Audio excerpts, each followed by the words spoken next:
Ya. Di teater 28 itu saya jadi tokoh nenek-nenek. Oke. Jadi tokoh nenek-nenek yang saya cukup ekstrim karena saya harus, jadi si neneknya tuh secara perawakan dia bungkuk. Dia bungkuk, suaranya serak, marah-marah, ya neneknya emosional gitu ya, marah-marah dan itu kebawa sampai suara saya sempat hilang. Dan setelah suara saya pulih, cara saya berbicara itu seperti si nenek di tokoh itu.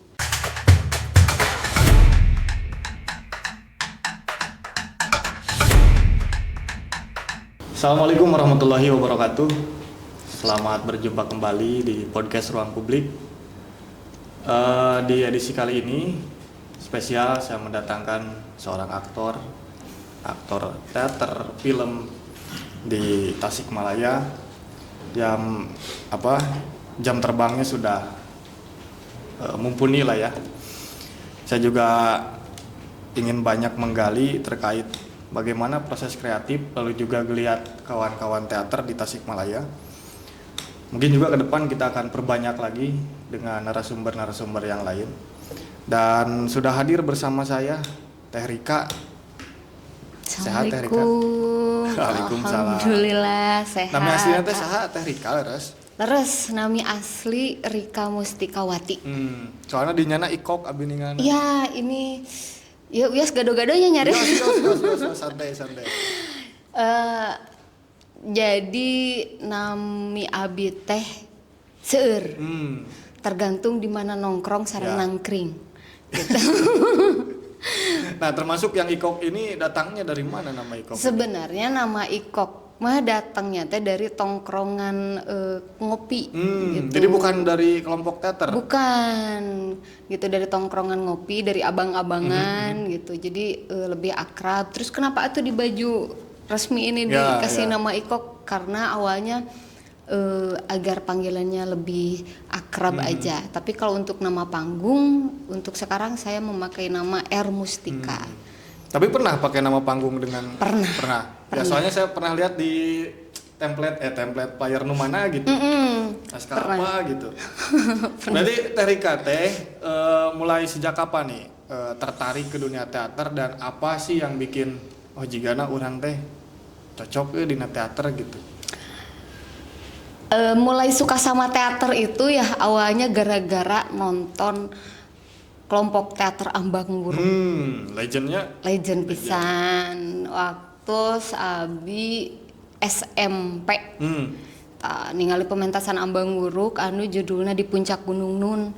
Nontonnya itu di gedung kesenian. Nah, dari sanalah saya jatuh cinta sama teater. Wih, kerennya tahun gitu. Berapa itu? Tahun berapa? Berapa? 2005 gitu, 2004 2005 deh kayaknya. Nonton itu. Terus pas masuk SMA nggak ada tuh, ada sih teater tapi kurang membuat saya jatuh cinta. Pas 2009 masuk kuliah, saya dapat selebaran dari Teater 28. Dan langsung memutuskan untuk mengikuti Teater 28. Oh, jadi pertama itu menginjakkan kaki di Teater 28. Iya, di Teater 28. Ceritanya sampai hari ini bisa ke Ngawas berlabuh kayak gimana tuh? Wah, itu panjang. Bisa di-spill lah bisa ceritanya. di-spill ya. Jadi dari Teater 28 saya pertama kali belajar ikut teater, mulai belajar ngaktor sampai ke bagian produksi juga pernah gitu, biar semuanya mencobalah gitu ya.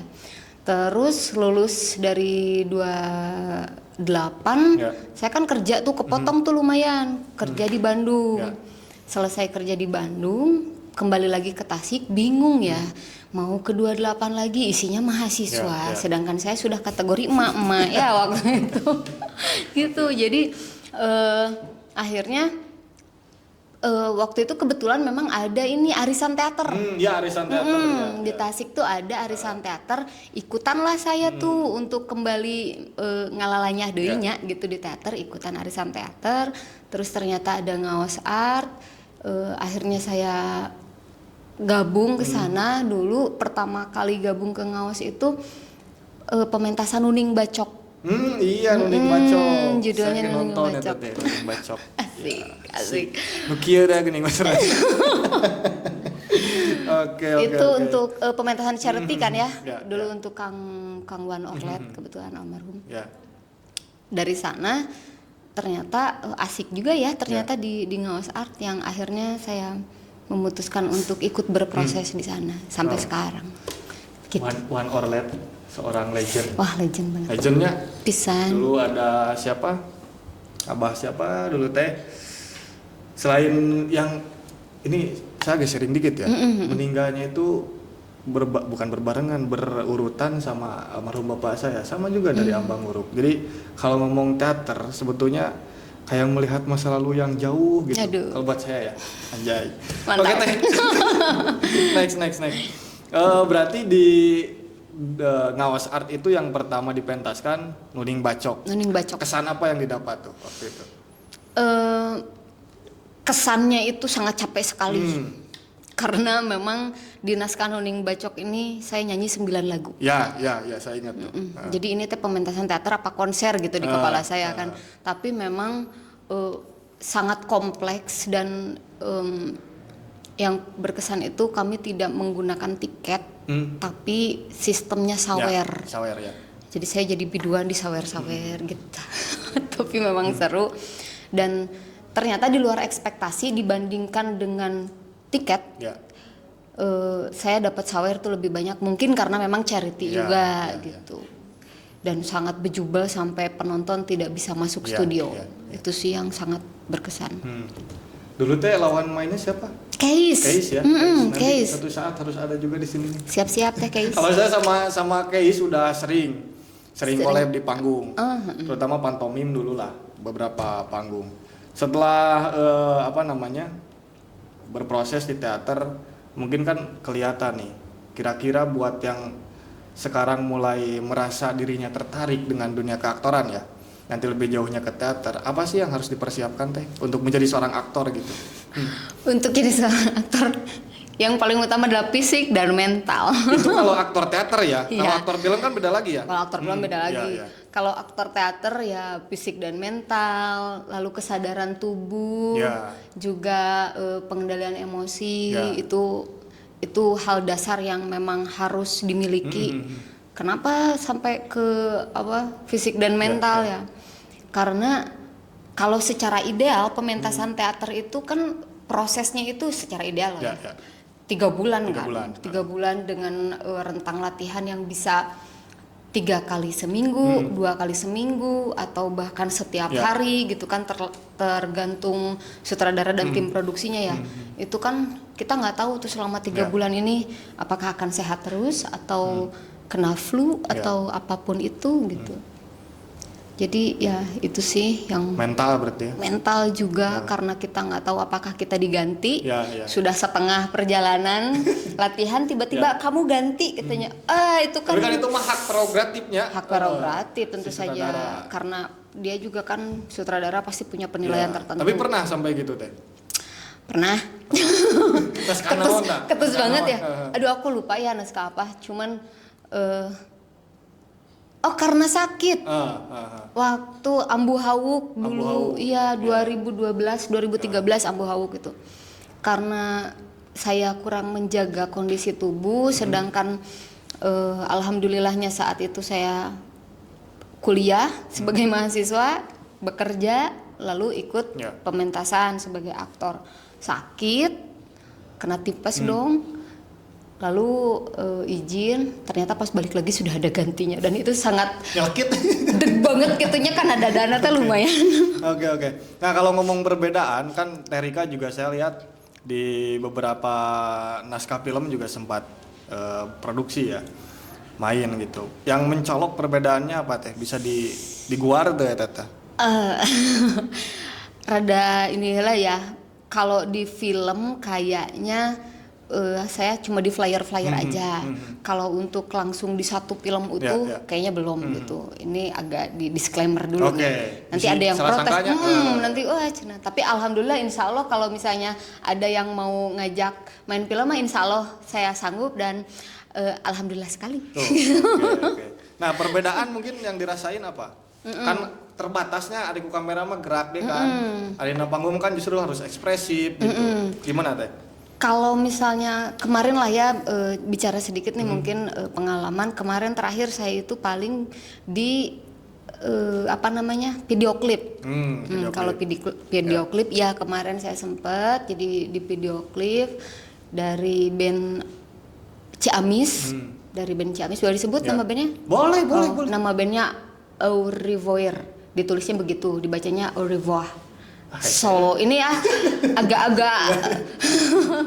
agak Prancis gimana gitu. Nah di situ ya dengan kamera dan sebagainya, dengan moving juga, dan itu mungkin perbedaannya kalau di panggung itu senatural apapun kita berakting, dia tetap ada pembesar gitu karena ruangnya di situ aja, dan tidak, orang kan secara mata manusia tidak bisa ngezoom gitu kecuali kita ngadeketan gitu kan. Sedangkan kalau di kamera tidak harus diperbesar juga, itu kita bisa oleh kamera tersebut gitu sih. Itu sih yang sangat kentara mungkin. Dan kalau di kamera itu ada naskah itu bisa kita baca, hafalin saat itu juga. Ya, enaknya Kalau gitunya. iya, enaknya Kalau reading nih, proses reading naskah teater berapa lama biasanya? Reading 1 bulan sih paling lama, itu 1 bulan. Oke deh, sekalian deh saya langsung tanyain.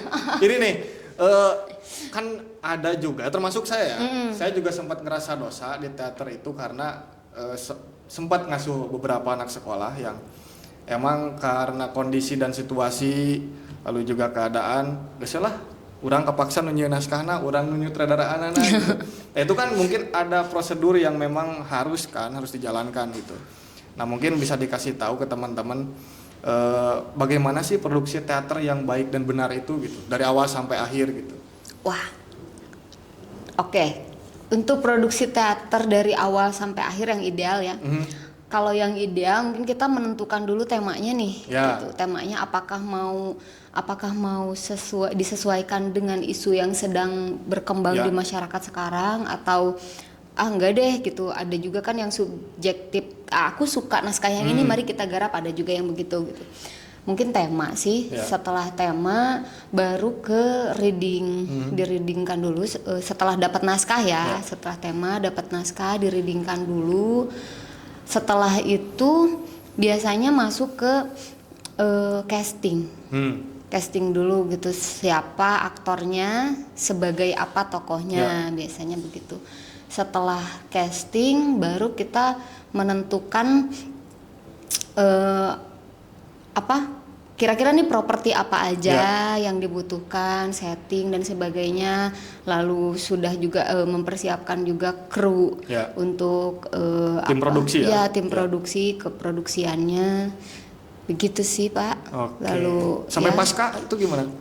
Kalau mungkin agak sedikit nggak tahu ya kalau di yang lain, tapi kalau di tempat saya setelah sampai pementasan berlangsung itu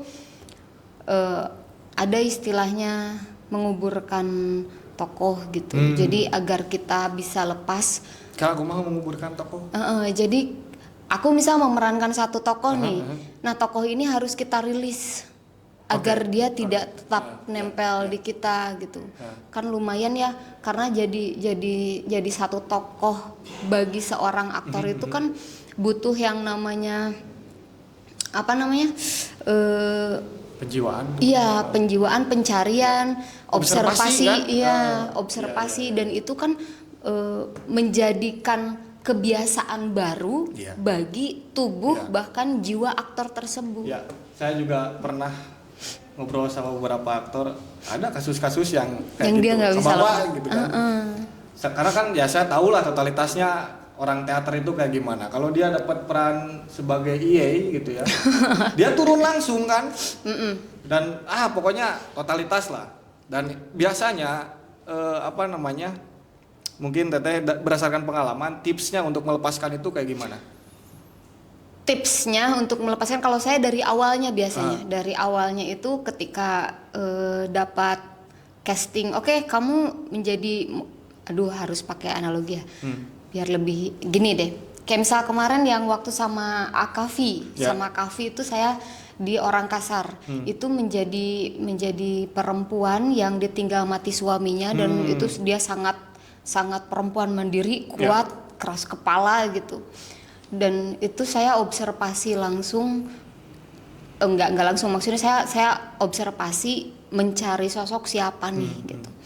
Dapat, dan itu menimbulkan kebiasaan baru karena saya juga kan harus nyari psikologinya ditinggal suami seperti apa, ditinggal mati loh gitu ya, dalam naskahnya begitu. Yang dia tuh sangat mencintai suaminya meskipun suaminya bajingan gitu kan, dan meninggalkan banyak hutang. Itu ini secara psikologi gimana? Dari psikologi tersebut menentukan gestur kita untuk menjadi tokoh tersebut. Sampai ada kebiasaan baru yang harus saya biasakan pada tubuh saya sendiri, kayak anxiety ya. Dia jadi si tokoh perempuan ini punya anxiety gitu. Kayak maaf, kaki goyang-goyang, dan saya tidak melakukan itu di kehidupan pribadi. Dan itu saya biasakan. Nah, untuk melepaskan itu ternyata cukup sulit. Pada akhirnya saya tipsnya itu kalau saya salah satunya adalah mengganti list lagu. Jauhnya lagu yang biasa didengar. lagu yang biasa didengar. Apa pengaruhnya itu? Pengaruhnya adalah saya melepaskan diri saya, dan nanti ketika saya mau kembali ke diri saya kembali pada list lagu yang biasa saya dengar. Itu berlaku dalam setiap naskah atau? Itu saya berlakukan dalam setiap naskah yang saya dapat. Tapi nggak tahu, mungkin setiap aktor beda-beda. Ada yang berbeda caranya ya? Iya. Setelah itu ya tadi rilis lagi, kembalikanlah kebiasaan-kebiasaan lama kita. Berarti ketika membuat semacam rilis lagu itu playlist lagu itu ada sesuatu yang dibawa ke alam bawah sadar, diendapkan gitu ya. Setelah itu dibuang gitu. Karena kan musik itu pengantar imajinasi. Iya, justru itu. Gitu. Saya pun kan ya sama lah berarti ya, ngawayangnya gitu teh. Jadi misalkan lakona naon ya nu sedih, nu gugur misalkan teh, salah Gatot Kaca gugur, saya selalu misalkan nyari kidung-kidung yang emang melankolis lah. Iya, bener. Kalau misalkan kabungah ya Arjuna Rarabi, berarti orang ada ikuna degung hajatan. Karena ya ternyata sama ya. Tapi pernah sampai bukan saya agak susah juga milih diksinya ya, bablas lah gitu. Bablas menjadi dia gitu, dia dalam arti tokoh panggung itu pernah gak? Waktu awal saya ikut teater, waktu di 28, di teater 28 itu saya jadi tokoh nenek-nenek. Oke. Jadi tokoh nenek-nenek yang saya cukup ekstrim karena saya harus, jadi si neneknya tuh secara perawakan dia bungkuk. Dia bungkuk, suaranya serak, marah-marah, ya neneknya emosional gitu ya, marah-marah dan itu kebawa sampai suara saya sempat hilang. Dan setelah suara saya pulih, cara saya berbicara itu seperti si nenek di tokoh itu, bahkan badan. Jadi badan saya sempat sering kali setelah beres pementasan itu badan saya masih kayak nenek-nenek. Tanpa disadari Karena sudah terbiasakan secara 3 bulan. Kan mengubah karakter orang itu paling tidak 3 bulan. 3 bulan. Iya, dan itu masih begini kalau duduk. Lah, kok begini? Ya, kayaknya harus dibenerin gitu. Wah, ternyata lamun teu kitu artinya orang tidak totalitas ya. Iya sih. Sebenarnya kalau kita tipe naloba kasieun mah dilematis ya ternyata. Sangat dan jadi beban ke kitanya juga, nggak asik juga bawainnya. Berarti dalam arti lain, ketika misalkan Anda memutuskan untuk menjadi seorang aktor teater, Anda harus benar-benar total gitu dalam kata lain. Iya sih, harus total, tapi ya harus dikembalikan lagi bahwa makanya tadi secara mendasar didasari bahwa aktor itu harus memiliki kesadaran. Nah itu dikembalikannya ke situ bahwa aktor harus memiliki kesadaran. Nah ini highlight nih, kesadaran. Keren. Oke, ini masih banyak pertanyaan. Saya harus mencoba efisiensi biar semuanya dapat. Asik. Menuju usum ya. Menuju usum ya. Efisiensi. Oke, Terika, seberapa penting sih teater bagi Terika secara pribadi dan juga mungkin untuk masyarakat? Teater sangat penting. Kenapa? bagi saya pribadi teater sangat penting karena apalagi bagi masyarakat mungkin ya gitu, karena sebenarnya kan teater itu bisa menjadi ruang dialektika. Menjadi ruang dialektika di mana orang dengan orang yang lainnya bisa bertemu, berbincang, bahkan menyaksikan, bahkan melihat dirinya mungkin dari luar. Melihat dirinya loh dari luar, ya mungkin katarsis ya. Katarsis. Gitu kan sering ada tuh istilah-istilah menjadi apa, tontonan yang jadi tuntunan gitu. Apa ya, cukup kompleks ya kalau bicara teater. Dan kalau memang kan ada anggapan gitu teater itu atau kesenian-kesenian lain termasuk sastra hanya dinikmati oleh kalangan tertentu gitu. Ada anggapan gitu kan, jika sastranya menikmati nanti mahasiswa gitu kan.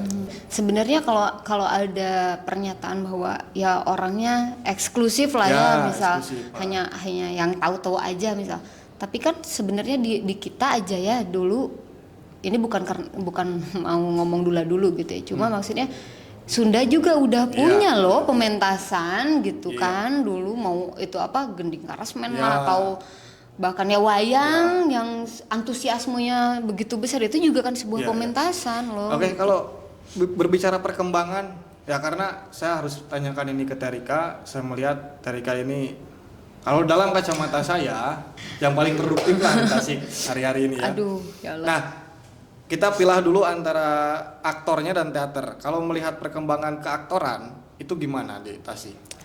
Perkembangan keaktoran di Tasik sangat baik sih sebenarnya, banyak banget ya setahu saya nih, sependek pengetahuan saya aktor di Tasik itu banyak yang berpotensi sebenarnya. Cuman ya tadi kembali lagi mungkin karena kurangnya latihan rutin gitu kan, biasanya ya kebiasaan kita latihan itu jika ada pementasan baru latihan, padahal kan kita harus merutinkan untuk latihan juga. Tapi sebenarnya banyak potensi aktor-aktor Tasik itu. Terika sudah melihat itu? Iya. Kalau ngomong teaternya, kelompok misalkan? Nah, kalau ngobrol masalah teater, perkembangannya juga keren banget ya di Tasik tuh. Sekarang bermunculan kembali bahasanya bermunculan kembali kelompok-kelompok teater, bahkan mungkin ada yang baru juga ya gitu. Kayak Legion itu kan baru ya. Tapi itu kan keren banget gitu, dia sudah produktif juga gitu.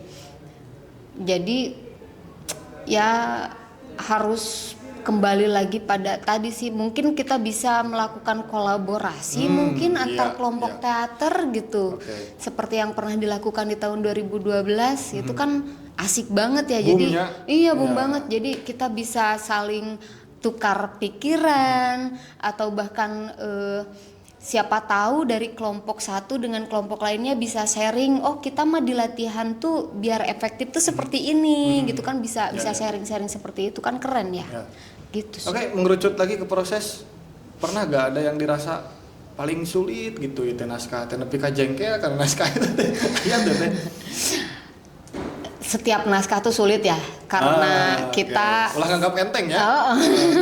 Setiap naskah tuh sulit karena aktor teater setiap menemukan naskah baru dia kembali ke nol. Dia kembali ke nol, tidak ada si paling bisa, tidak ada si paling senior, semuanya nol. Cuman mungkin kalau di pengalaman saya yang sangat terasa gitu, yang sangat terasa ya kembali di Ambu Hawuk itu di tahun 2012. Bukan tidak bisa move on, tapi memang dirasa itu paling sulit karena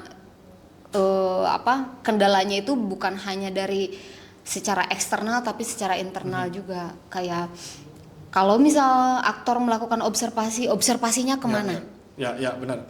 Sedangkan tokoh Ambu Hawuk itu sudah sangat wah itu tahun berapa ya saya can lahir juga, orang tua saya juga belum lahir gitu kan. Itu terus secara literasi tulisan cerita itunya gitu ya, cerita aslinya secara literasi tulisan agar saya bisa observasi secara tulisan juga tidak ada.